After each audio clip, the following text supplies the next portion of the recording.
Hello students. तो हम लोग पढ़ रहे थे केमिस्ट्री में चैप्टर नंबर 1 जो कि था सॉलिड स्टेट्स। तो हम लोगों ने लास्ट में introduction, classification of solid, crystalline solid के classification, crystal lattice and crystal system पढ़ा था। तो आज हम लोग उसके बाद आगे पढ़ते हैं जो कि आपका ब्रावियस लैटिस। अगर आपको पिछले टॉपिक्स में डाउट है तो आप क्लियर कर सकते हैं। डिस्क्रिप्शन लिंक में आपको मेंशन कर दिया गया है ईमेल, तो आप ईमेल में या व्हाट्सएप में मेरे को कांटेक्ट कर सकते हैं। तो जो भी डाउट हो आप कमेंट सेक्शन में कमेंट करके पूछ लें या फिर आप मेरे को पर्सनल मैसेज कर सकते हैं। तो आपको मैं प्रेफर करूँगा कि आप जो भी आपको यहाँ पे दिखाया गया है उसका नोट्स प्रॉपर आप वीडियो को पॉज करके मेंटेन कर लें, तो आपको पढ़ने में ईजी होगा। तो चलिए उस टॉपिक के आगे कंटिन्यू करते हैं। तो नेक्स्ट है आपका ब्रावियस लैटिस। तो हम लोगों ने पिछले टॉपिक में पढ़ा था क्रिस्टल सिस्टम जो कि 7 क्लासिफिकेशन में किया गया था। तो ब्रावियस एक साइंटिस्ट का नाम है ब्रावियस। उन्होंने क्या किया था, उस 7 क्रिस्टल सिस्टम को फर्दर क्लासीफाई कर दिया था टोटल 14 टाइप्स ऑफ लैटिस में, जिसको हम लोग बोलते हैं ब्रावियस लैटिस। तो लैटिस मैंने बताया था, लैटिस क्या होता है, जो भी अगर आपका क्रिस्टल 3D स्पेस में जो अरेंज रहता है उसको हम लोग लैटिस कहते हैं। तो ब्रावियस ने वो जो 7 क्रिस्टल सिस्टम हमने पढ़ा था उसको अपने हिसाब से क्लासीफाई कर दिया था 14 टाइप में, इसीलिए उनका नाम पड़ गया 14 ब्रावियस लैटिस। जो इसमें पहला क्या होता है, क्यूबिक। क्यूबिक जो होता है इसमें आपका क्या रहता है, 3 सिंपल होते हैं, एक आपका क्या होता है प्लेन रहेगा और एक आपका फेस सेंटर होता है। तो ये PIE रिप्रेजेंटेशन करने का तरीका है जो कि आपको याद रखना पड़ेगा।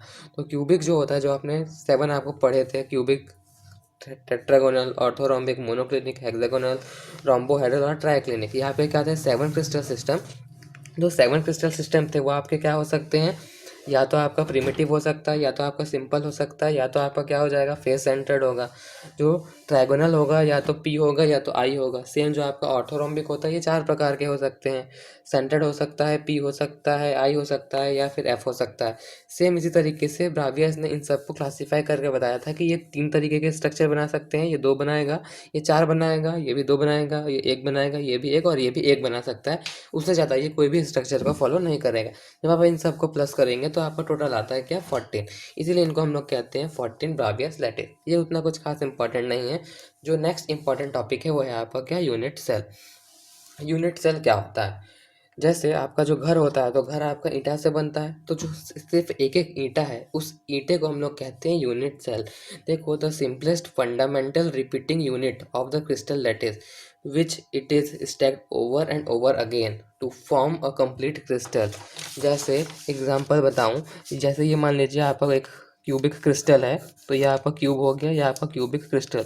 तो क्यूबिक क्रिस्टल आप कैसे बनाओगे, ऐसे आप यहाँ पर एक ब्लॉक, यहाँ एक ब्लॉक, यहाँ एक ब्लॉक, यहाँ एक ब्लॉक, फिर इसके ऊपर, फिर इसके ऊपर, इसके ऊपर, इसके ऊपर। सेम ऐसे ही आप लेंथ में लगाओगे, ब्रेड्थ में लगाओगे और आप हाइट में लगाओगे। जब तीनों चीज़ एक साथ आएगा तो ही ये बनेगा, मतलब ये इसके ऊपर, इसके ऊपर, इसके ऊपर, फिर यहाँ साइड में, साइड में, साइड में, इस तरीके से लगाते जाओगे। तो ये पर्टिकुलर यूनिट जिसको आप रिपीट कर करके, ये पर्टिकुलर यूनिट है जिसको आप क्या कर रहे हो, रिपीट कर करके ये पूरा ब्लॉक बनाते हो, उसी एक यूनिट को हम लोग कहते हैं यूनिट सेल। देखो इसका definition, the smallest fundamental repeating unit. जिस यूनिट को आप बार बार बार बार बार बार रिपीट करके वो पूरा स्ट्रक्चर बनाओगे उसके ऊपर जोड़ जोड़ के, उसी को हम लोग कहते हैं क्या, unit cell. The smallest fundamental repeating unit of crystal lattice which is stacked over and over again, जिससे कि आपका पूरा का पूरा क्रिस्टल बन जाता है, उसको हम लोग कहते हैं यूनिट सेल। तो यूनिट सेल इंपॉर्टेंट टॉपिक है आपका, ध्यान से समझिएगा। नेक्स्ट टॉपिक है आपका types of unit cell. Unit cell कितने टाइप के हो सकते हैं, तो देखिए पहला है कि अरेंजमेंट के ऊपर डिपेंड करता है और उसके कॉन्स्टिट्यूएंट पार्टिकल्स किस तरीके से अरेंज है। तो सबसे पहला टाइप होता है आपका सिंपल यूनिट सेल या प्रिमिटिव यूनिट सेल, जिसको हम लोग P से रिप्रेजेंट करते हैं। सिंपल यूनिट सेल और प्रिमिटिव यूनिट सेल एक ही है। सिंपल यूनिट सेल क्या होता है, ऐसा यूनिट सेल जिसमें आपके जो कॉन्स्टिट्यूएंट पार्टिकल्स हैं सिर्फ क्या होंगे, कॉर्नर पे होंगे। देखिए यहाँ पे 4 कॉर्नर है, यहाँ पे 4 4 8 कॉर्नर है, यहाँ पे 4 और ये 4 कॉर्नर है। तो किसी भी क्रिस्टल क्यूब में सिर्फ कॉर्नर पे अगर आपके कॉन्स्टिट्यूएंट पार्टिकल्स हो तो कॉन्स्टिट्यूएंट पार्टिकल्स यहाँ पे क्या हो सकते हैं, ये जो आपको ब्लू कलर का डॉट दिख रहा है ये है आपके कॉन्स्टिट्यूएंट पार्टिकल। अगर आपके कॉन्स्टिट्यूएंट पार्टिकल सिर्फ कॉर्नर में रहेंगे तो ये कॉन्स्टिट्यूएंट पार्टिकल क्या हो सकता है, या तो एटम हो सकता है, या तो मॉलिक्यूल्स हो सकता है, या तो क्या हो सकता है, आयंस हो सकता है। तो जब इस तरीके से अरेंजमेंट रहेगा या unit cell containing particles at the corners, उसी को हम लोग क्या कहेंगे, सिंपल या फिर बेसिक यूनिट सेल। इसी को हम लोग और क्या कहते हैं, प्रिमिटिव यूनिट सेल। तो इसका डायग्राम जस्ट ऐसा ही है, सिर्फ कॉर्नर में आपके क्या होते हैं, कॉन्स्टिट्यूएंट पार्टिकल्स अरेंज होते हैं। जो आपका नेक्स्ट क्लासिफिकेशन है वो आपका face centred unit cell. Face centre unit cell में क्या होता है आपका, ये देखिए यहाँ पे डायग्राम से आपको क्लियर होगा, ये डायग्राम है फेस सेंटर यूनिट सेल का। यहाँ पे देखिए जो क्यूब है, क्यूब के कॉर्नर में तो कॉन्स्टिट्यूएंट पार्टिकल्स होते ही होते हैं, साथ में जो फेस होता है, फेस मतलब ये नीचे एक बॉक्स का, इसका ऊपर ये फेस, दो साइड में फेस और दो ये साइड में फेस, तो ये जो आपके होते हैं कितने फेस हो जाएंगे, उतने फेस में आपके क्या होते हैं, सारे कॉन्स्टिट्यूएंट पार्टिकल्स अरेंज होते हैं। देखिए आपका यहाँ पर एक, यहाँ पर एक, दो फेस, और यहाँ पे ऊपर नीचे दो फेस, और यहाँ पे आजू बाजू दो फेस हो जाएगा, तो टोटल 6 फेस आपके कवर होते हैं। तो सारे मॉलिक्यूल्स क्या होंगे, या एटम होंगे या तो आयंस। कांस्टेंट पार्टिकल्स कॉर्नर में तो होंगे ही होंगे, साथ में क्या होगा, ये देखिए सामने ये एक फेस दिख रहा है, तो ये एक फेस, जस्ट इसके पीछे एक और होगा, तो वो दो फेस, ये आपका साइड वाला फेस, और इसके जस्ट सामने वाला वो फेस, 4 फेस, और एक फेस ऊपर और एक फेस नीचे, तो 6 फेस पर होते हैं। और क्या होते हैं, 8 कांस्टेंट पार्टिकल्स क्या होते हैं, कॉर्नर में होते हैं। अगर इस तरीके से अरेंजमेंट है तो इसको हम लोग कहेंगे फेज सेंटर्ड यूनिट सेल। उसके बाद नेक्स्ट क्लासिफिकेशन है आपका क्या, body centred unit cell. Body centred मतलब बॉडी के बीच में, तो ऐसा यूनिट सेल जिसमें क्या होते हैं, कॉर्नर में तो हो गए, कॉर्नर में हमेशा कांस्टेंट पार्टिकल्स होते हैं, कॉर्नर के अलावा भी होते हैं, तो कॉर्नर में हमेशा कंपलसरी है, कॉर्नर में आपके कांस्टेंट पार्टिकल्स हमेशा क्या होंगे, अरेंज होंगे। बॉडी सेंटर मतलब इस पूरे के पूरे डब्बे के अंदर एक ठोक एटम और रहेगा, एक ठोक मॉलिक्यूल और रहेंगे, एक ठोक आयन और रहेगा, इसको हम लोग बोलते हैं बॉडी सेंटर्ड। पूरा बॉडी है, बॉडी के बीच में एक कांस्टेंट पार्टिकल्स और आ गए, इसी को कहते हैं बॉडी सेंटर्ड। कॉर्नर में तो रहेगा ही, कॉर्नर से कहीं नहीं जाएगा, कॉर्नर में कंपलसरी है, उसके बीच में अगर एक आ जाता है तो उसको हम लोग बोलते हैं बॉडी सेंटर्ड। देखो definition, a unit cell containing particles at the corner as well as the centre of the body of the unit cell is called body centred unit cell. ठीक है, बॉडी में क्या होगा, बीच में रहेगा, और कॉर्नर में तो रहेगा ही, तो इसको हम लोग आई से डिनोट करते हैं। जो आपका लास्ट है नंबर 4, वो है आपका क्या, side centred unit cell. Side centre में क्या होता है, आपके जो कांस्टेंट पार्टिकल्स होते हैं वो कॉर्नर में होते हैं और कोई भी साइड में होते हैं। देखिए बॉक्स नीचे बेस के बल रखा गया, तो ये एक साइड और इसके जस्ट अपोजिट वाला एक और साइड, मतलब नीचे का फेस और ऊपर का फेस, तो 6 फेस में से भी किसी भी 2 फेस में अगर आपके कांस्टेंट पार्टिकल्स अरेंज होते हैं तो उनको कहा जाता है साइड सेंटर।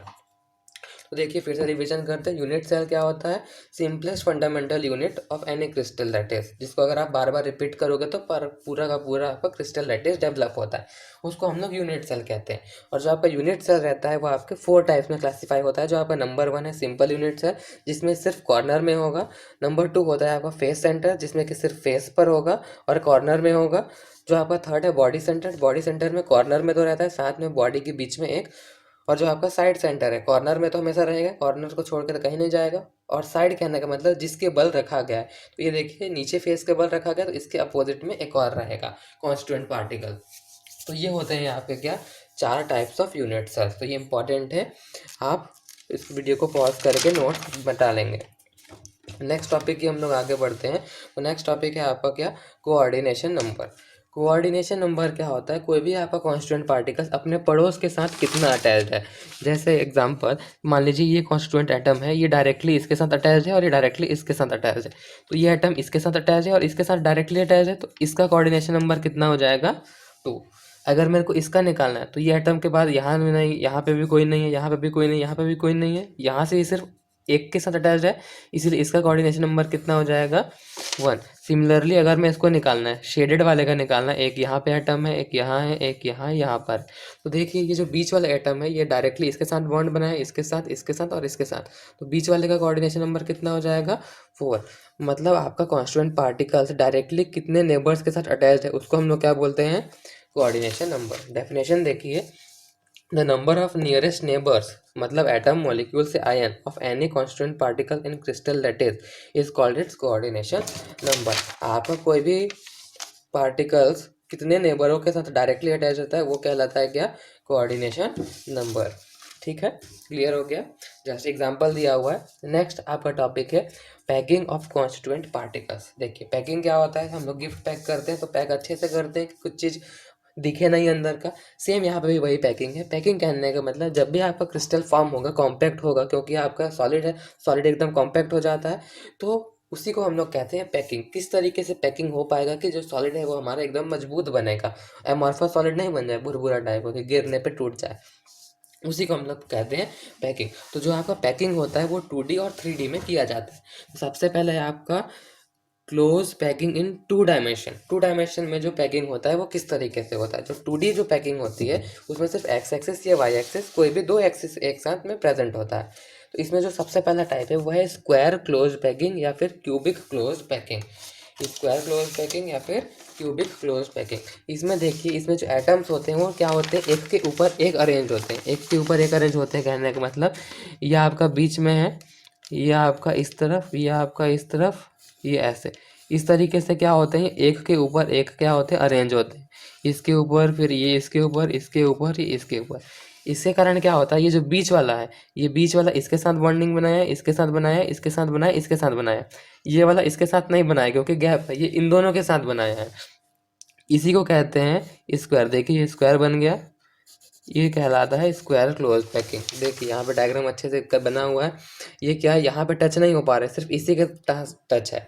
तो ये क्या होता है, लेयरिंग पैकिंग भी इसे हम लोग कहते हैं, क्योंकि इनको अगर आप ज्वाइन करोगे सेंटर से तो आपका बनता है क्यूब, इसलिए इसको स्क्वायर या फिर क्यूबिक क्लोज पैकिंग भी कहते हैं। नेक्स्ट है आपका hexagonal close packing. Hexagonal close packing में क्या होता है, देखिए जैसे हम लोग क्यूबिक में ये एक के ऊपर एक था, लेकिन हेक्सागोनल में क्या होता है, एक के ऊपर एक नहीं होता। जैसे ये आपका रेंज है, ये आपका रेंज है, ये आपका एटम, ये आपका तो अब इसकी जो सेकंड लेयर होती है वो इनके बीच से स्टार्ट हो जाती है, इसके बीच से। फिर जो ये आपका थर्ड है ये फिर इसके साइड से स्टार्ट हो जाएगा। इस तरीके से जो आपके अरेंजमेंट होता है, इस कंडीशन में क्या होता है, जो आपके एटम्स और मॉलिक्यूल्स अटैच्ड हैं वो डायरेक्टली अटैच्ड होते हैं एक दूसरे के साथ में। देखिए यहाँ पर आपका डायग्राम अच्छे से क्लियर है। जो आपका लेयरिंग हुई स्टार्ट हुई है, अगर आप देखोगे बीच वाला का, तो बीच वाला क्या है आपका, इन सब के साथ डायरेक्टली एक साथ अटैच है। ये इसके साथ भी अटैच है, इसके साथ है, इसके साथ है, इसके साथ है, इसके साथ है। ये 6 एटम के साथ एक साथ सराउंडेड होता है, इसीलिए इसको कहते हैं हेक्सागोनल। देखिए यहाँ आपका ये भी टच हो रहा है, ये भी टच हो रहा है, ये भी टच हो रहा है, ये भी टच हो रहा है, आपका ये भी टच हो रहा है। तो आपके यहाँ पे क्या है, सारे टच हो रहे हैं, इसीलिए इनको हेक्सागोनल कहते हैं, क्योंकि हेक्सागोनल शेप बना लेते हैं, क्योंकि 6 मॉलिक्यूल्स, 6 कॉन्स्टिट्यूएंट पार्टिकल एक साथ अटैच है। तो इनकी क्या होती है, 2 लेयर चलती है। 2 लेयर मतलब ये सेम लेयर, मान लीजिए ये लेयर का नाम ए है, ये लेयर का नाम बी है, तो ये वापस से ए आ जाएगा। तो इनकी लेयरिंग कैसे होती है, ए बी, फिर ए बी, फिर ए बी, ए के ऊपर बी, फिर बी के ऊपर ए आ जाएगा। इस तरीके से जब लेयरिंग की जाती है। और लेकिन जो ये इसमें था, इसमें क्या था, सारा एक ही लेयर था। इसमें लेयरिंग कैसे होती है, एक के ऊपर एक चढ़ जाएंगे। लेकिन यहाँ पे क्या होगा, साइड वाइज लेयरिंग होगी। एक है तो फिर उसके बीच में भरेगा, फिर उसके ऊपर चढ़ेगा। इसमें लेयरिंग ए बी के फॉर्मेट में होती है। तो ये आपका कहलाता है हेक्सागोनल क्लोज पैकिंग, क्योंकि यहाँ पे जो क्लोज पैकिंग की गई है वो हेक्सागोनल शेप बना है। नेक्स्ट जो है आपका 2D के इतना ही टाइप्स है। जो है आपका थर्ड है आपका क्या, close packing in 3 dimensional. Next है close packing in 3 dimensional. 2D में हो गया था, 1D में तो पैकिंग हो नहीं सकती। जो है आपका 3 डायमेंशनल। 3 डायमेंशनल में जो पहला टॉपिक है वो आपका CCP, cubic close packing. Cubic close packing में क्या होता है, जो भी आपका क्यूब बनता है, जैसे यहाँ पे मैंने बताया था, जो आपका क्यूब फॉर्मेशन होता है, यहाँ पे जब आप क्यूब बनाओगे तो क्यूब कैसा होता है, 3D है, तो यहाँ पे 3D स्ट्रक्चर में होगा ये, ठीक है। तो यहाँ पे कॉन्स्टिट्यूएंट पार्टिकल्स यहाँ है, यहाँ है, यहाँ है, यहाँ पर है, यहाँ पर है, यहाँ पर है, यहाँ पर। अब इनके बीच में भी आ जाएगा, क्योंकि आपको सबको ज्वाइंट करना है तो सबको बीच में डालेंगे। तो ये जो स्ट्रक्चर बना है काफ़ी कॉम्पैक्ट हो गया है, छोटा बनाया मैंने इसीलिए, तो इस आप बुक में देखेंगे अच्छा बनेगा। ये जो स्ट्रक्चर बना इसी को हम लोग कहते हैं क्या, क्यूबिक क्लोज पैकिंग। जब भी आपका क्यूब बन जाएगा एटम को जोड़ते जोड़ते, उसको हम लोग कहते हैं क्यूबिक क्लोज पैकिंग, जिसको हम लोग CPP के नाम से जानते हैं। एक चीज़ याद रखिएगा, क्यूबिक क्लोज पैकिंग में जो आपका लेयरिंग होती है उसमें क्या होता है, वो 6 स्पेयर से सराउंडेड होता है, मतलब उसका कोऑर्डिनेशन नंबर 6 होता है। डायरेक्टली कोई भी एटम डायरेक्टली 6 एटम से अटैच होता है, किसमें, क्यूबिक क्लोज पैकिंग में। नेक्स्ट है आपका क्या, hexagonal close packing. Hexagonal close packing को हम लोग HCP भी बोलते हैं। इसमें क्या होता है, जो भी आपका अरेंजमेंट होता है वो किस इस तरीके से होता है। जो हमने 2D में पढ़ा था हेक्सागोनल, तो ये हेक्सागोनल के ऊपर क्या होता है, दूसरा लेयर आ जाता है जो कि इनके बीच में होता है। मतलब ये आपके 6 लेयर हैं, तो 6 बॉल के बीच में क्या रख देते हैं, ये 3 बॉल रख देते हैं, फिर उस 3 बॉल के ऊपर रख देते हैं 6 बॉल। तो मतलब इसमें जो लेयरिंग होती है, ए लेयर, फिर ये मान लीजिए बी लेयर, तो फिर ये वापस ए रिपीट हो गया सेम से, फिर ए के ऊपर क्या आएगा, बी आएगा। तो इसमें भी जो लेयरिंग होती है, देखिए ए बी के फॉर्मेट में होती है। इसमें जो आपका ये है 6 एटम है, ये 6 एटम सराउंडेड रहते हैं 3 से, फिर 3 सराउंडेड रहते हैं 6 से, फिर 6 के ऊपर 3, फिर 3 के ऊपर 6। तो हर एक 6 एटम जो होते हैं वो 3 एटम से, फिर वो जो 3 है वो फिर 6 एटम से सराउंडेड होते हैं। तो ये आपको याद रखना है कि इसमें लेयरिंग कितनी होती है। यहाँ पे एग्जांपल दिए हैं हेक्सागोनल क्लोज पैकिंग की। हेक्सागोनल क्लोज पैकिंग मतलब 2 हेक्सागोन को बीच में 3 बॉल लगा के पैक कर दो, तो वो आपका क्रिएट होता है हेक्सागोनल क्लोज पैकिंग। तो ये आपका 3 डायमेंशनल की पैकिंग थी। तो ये आपका क्या है, पैकिंग। तो यहाँ पे आपका पैकिंग का पार्ट खत्म हुआ। नेक्स्ट पार्ट है आपका इंटरस्टियल स्पेस। तो इंटरस्टियल स्पेस कहने का मतलब जब भी आप पैक करोगे कोई भी चीज़ को तो थोड़ी बहुत स्पेस बच जाती है, उस स्पेस को ही हम लोग कहते हैं इंटरस्टियल स्पेस या फिर वॉइड्स। देखो जैसे हम लोग यहाँ पर पैकिंग किया तो इस पैक करने के बीच में जगह बच गया, ये थोड़ा साइड में जगह बच गया, इसी स्पेस को हम लोग कहते हैं इंटरस्टियल स्पेस। इसी को हम लोग कहते हैं वॉइड्स, VOIDS, वॉइड्स मतलब खाली जगह। उसी को आप कहते हैं इंटरस्टियल स्पेस। जब भी आप किसी भी चीज़ को पैक करोगे तो जो भी आपका 74% जो स्पेस है वही ऑक्यूपाइड होता है, बाकी जो स्पेस है वो क्या हो जाती है, वैकेंट हो जाती है। उसी वैकेंट स्पेस को हम लोग बोलते हैं होल्स, वाइड्स या फिर इंटरस्टियल स्पेस। तो जो आपका इंटरस्टियल स्पेस है उसकी भी क्लासिफिकेशन होती है। तो उसका क्लासिफिकेशन 2 पार्ट में किया जाता है। पहला आपका होता है टेट्राहेड्रल स्पेस। टेट्राहेड्रल स्पेस कहने का मतलब जब भी आपका ज्योमेट्री टेट्राहेड्रल में बनता है। टेट्राहेड्रल कहने का मतलब आपका बीच में नीचे ट्रायंगल रहेगा, उस ट्रायंगल के ऊपर एक बॉल, मतलब आपने एक बॉल ऐसा रखी, या आपका एक बॉल है, एक बॉल आपने यहाँ पे रखी जोड़ के और यहाँ बॉल एक ऐसे रखी, और इसके इन दोनों के इन तीनों के ऊपर अगर आपने एक बॉल रख दी, यहाँ पर इसके ऊपर अगर आपने एक बॉल रख दी तो जो आपका शेप बनेगा इस तरीके से, ये 3 बॉल जुड़े हुए हैं और इसके ऊपर एक बॉल, तो ये जो शेप बना हुआ है इसी को हम लोग कहते हैं टेट्राहेड्रल स्पेस। और इनके बीच जो स्पेस बच रहा है, ये सारा जो स्पेस है, ये जो स्पेस कहलाता है वो टेट्राहेड्रल स्पेस। देखिए ये 3 बॉल को जोड़ोगे तो बीच में जगह बच जाएगा, वही स्पेस को हम लोग कहते हैं टेट्राहेड्रल स्पेस। सेम इसका जो दूसरा टाइप है ऑक्टाहेड्रल स्पेस।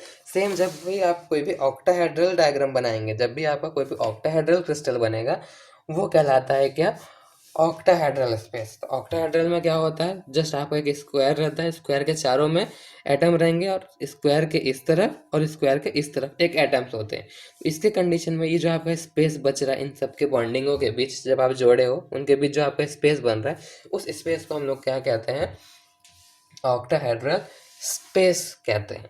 ठीक है, क्लियर हो गया tetrahedral space and octahedral space. जब भी आपका ऑक्टाहेड्रल डायग्राम बनेगा, जब भी आपका ऑक्टाहेड्रल शेप बनेगा तो उसके बीच में जो एटम्स के बीच जो स्पेस रहता है उसको हम लोग कहते हैं ऑक्टाहेड्रल स्पेस। तो इस लेक्चर में हम लोगों ने क्या पढ़ा, ब्रावियस लैटिस। तो ब्रावियस लैटिस कुछ नहीं है, ब्रावियस लैटिस ने क्या किया था, जस्ट सिर्फ क्रिस्टल सिस्टम को फर्दर डिवाइड कर दिया था 14 टाइप्स में कि उसके शेप्स किस तरीके से होंगे, उसी को हम लोग कहते हैं ब्रावियस लैटिस। तो अगर हम लोग और देखेंगे ब्रावियस लैटिस के बारे में, तो ब्रावियस ने क्या किया था, क्रिस्टल सिस्टम को अपने हिसाब से यूनिट सेल, तो हमने यूनिट सेल पढ़ा था, types of unit cell, 4 unit cell से 4 यूनिट सेल में इसने क्या किया था, डिवाइड कर दिया था। देखिए ये आपका यूनिट सेल था simple P, face centred F, body centred I और साइड सेंटर आपका C था। सेम जो आपका क्रिस्टल सिस्टम था। देखिए ब्रावियस ने क्या बोला कि जो भी आपका क्यूबिक क्रिस्टल सिस्टम है वो पी शेप बना सकता है, मतलब प्रिमिटिव बना सकता है, बॉडी बना सकता है और फेस बना सकता है। इन तीनों के अलावा और कोई भी सिस्टम नहीं बन पाएगा। ट्रायगोनल ने क्या बोला था, प्रिमिटिव बन सकता है, बॉडी बन सकता है। ऑर्थोरॉम्बिक ने क्या बोला था, प्रिमिटिव बन सकता है, सेंटर्ड बन सकता है, फेस बन सकता है। ये आपका ये चारों फेस आपके बन सकते हैं। मोनोक्लिनिक ने क्या बोला था, प्रिमिटिव बन सकता है, बॉडी सेंटर्ड बन सकता है। और ये आपका क्या बोला था, सिर्फ सी बनेगा, और ये सेम प्रिमिटिव बनेगा, ये भी सिर्फ प्रिमिटिव बनेगा। सेम जो हमने यहाँ पे यूनिट सेल पढ़ा था, आपका P stand for simple, F face, I body, और जो आपका साइड रहता है वो आपका सी सेंटर। देखिए सिंपल पी है, बॉडी आपका आई है, फेस आपका एफ है और साइड सेंटर्ड सी। इसी को ब्रावियस ने क्या किया था, इलाबोरेट किया था। नेक्स्ट हमने देखा यूनिट सेल। यूनिट सेल क्या होता है, simple unit, simple smallest fundamental unit of any crystal system, जिसको आप रिपीट करते जाओगे तो क्या बनेगा, आपका पूरा का पूरा एक क्रिस्टल रेडी हो जाता है। तो टाइप्स ऑफ यूनिट सेल्स में सबसे पहला था सिंपल यूनिट सेल। सिंपल में क्या होता है, सिर्फ कॉर्नर पे होते हैं। फेस सेंटर्ड, फेस सेंटर में क्या होता है, कॉर्नर के साथ साथ क्या होते हैं, सारे फेस पे जो 6 फेस होता है क्यूब का, उस 6 फेस पर एक एक एटम्स या कॉन्स्टिट्यूएंट पार्टिकल्स अरेंज होते हैं। बॉडी सेंटर्ड में क्या होता है, कॉर्नर में तो होता ही और बीच में एक हो जाता है। साइड सेंटर में क्या होता है, कॉर्नर पे तो रहता ही है, साथ में एक ऊपर और एक नीचे, जिसके बल पे वो बॉडी रखी रहती है, उस पर वो अरेंज हो जाता है। नेक्स्ट हमने क्या पढ़ा, कोऑर्डिनेशन नंबर। कोऑर्डिनेशन नंबर क्या होता था, कोई भी एटम अपने नेबर के साथ डायरेक्टली कितने से अरेंज है उसको हम लोग क्या कहते हैं, कोऑर्डिनेशन नंबर। ठीक है, फिर उसके बाद हमने पढ़ा पैकिंग। पैकिंग क्या होता है, जब भी आप किसी भी कॉन्स्टिट्यूएंट पार्टिकल्स को पैक करोगे तो किस स्ट्रक्चर को फॉर्म करेगा, वो होता है पैकिंग। जैसे हम लोग गिफ्ट पैक करते हैं, सेम उसी तरीके से सॉलिड के मॉलिक्यूल किस तरीके से आपस में पैक हो सकते हैं। तो आपका 2 डायमेंशनल पैकिंग होता है एंड आपका 3 डायमेंशनल पैकिंग होता है। सबसे पहले आते हैं 2 डायमेंशनल पैकिंग। 2 डायमेंशनल पैकिंग में क्या है, सबसे पहला है आपका स्क्वायर क्लोज पैकिंग और cubic close packing. Square close packing में जो होता है, एक के ऊपर एक बॉल रखते हैं हम लोग लाइन से, इसीलिए आपका इसमें जो कोऑर्डिनेशन नंबर होता है वो सिर्फ 4 ही हो पाता है, क्योंकि आपका जो एक मॉलिक्यूल है वो डायरेक्टली 4 से ही अटैच होता है, इसीलिए स्क्वायर बना लेता है। लेकिन हेक्सागोनल क्लोज पैकिंग में क्या होता है, जो लेयरिंग होती है वो एक के ऊपर एक डिफरेंट होती है, साइड वाइज होती है, इसीलिए जो आपका बीच वाला है वो 1 2 3 4 5 6 डायरेक्टली 6 एटम से अटैच हो जाता है, या 6 कॉन्स्टिट्यूएंट पार्टिकल से डायरेक्टली अटैच होता है, इसलिए इसका कोऑर्डिनेशन नंबर 6 होता है, और 6 होने के कारण ये हेक्सागोनल क्लोज पैकिंग कहलाता है। जो आपका है next 3 dimensional packing. 3 dimensional close packing के जो फर्स्ट टाइप है वो है आपका क्यूबिक क्लोज पैकिंग, जिसको हम लोग CCP भी बोलते हैं। C stand for cubic, C stand for close next packing, CCP। CCP में क्या होता है, जो भी आपका क्यूब बनता है 3D क्यूब, उसमें जो मॉलिक्यूल्स रिक्वायरमेंट होते हैं बनाने के लिए, उसको हम लोग बोलते हैं क्या, क्यूबिक क्लोज पैकिंग। मतलब जब भी आपके कॉन्स्टिट्यूएंट पार्टिकल्स कॉम्पैक्ट होकर क्यूब बना लें, उस पैकिंग को हम लोग बोलेंगे cube close packing, cubic close packing.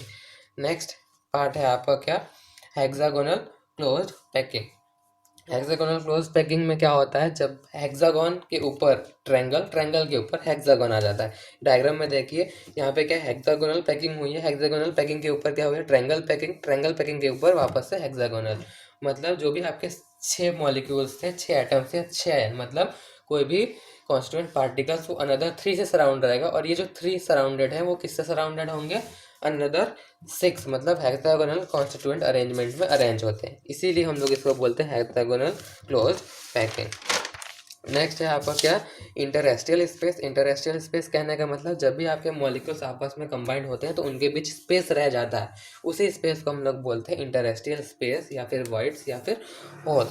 तो ये जो होल्स होता है, पहला उसके टाइप से टेट्राहेड्रल स्पेस। टेट्राहेड्रल स्पेस मतलब जब भी टेट्राहेड्रल ज्योमेट्री बनेगी तो इसके बीच में जो आपके मॉलिक्यूल्स का स्पेस रहेगा, देखो जब 3 बॉल को आप ज्वाइन करोगे तो सेंटर ज्वाइन नहीं होगा, सेंटर में छोटा सा ट्रायंगल बच जाएगा, इसी स्पेस को हम लोग बोलते हैं क्या, टेट्राहेड्रल स्पेस।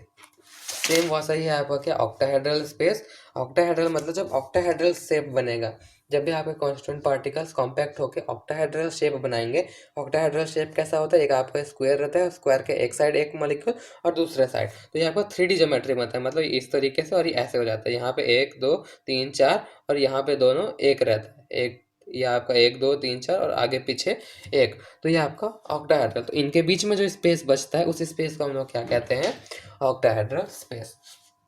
तो आज के सेशन में, आज के लेक्चर में हम लोग ने ये 4 टॉपिक कवर किया है, तो नेक्स्ट लेक्चर में हम लोग इसके आगे का टॉपिक करेंगे। तो अगर आपको लेक्चर अच्छा लगा तो प्लीज़ लाइक करें, सब्सक्राइब करें एंड शेयर करें। जो भी डाउट हो आप क्लियर कर सकते हैं, डिस्क्रिप्शन बॉक्स में आपको नंबर दे दिया गया, ईमेल दे दिया गया। So thanks for watching and stay tuned for next lecture. Thank you.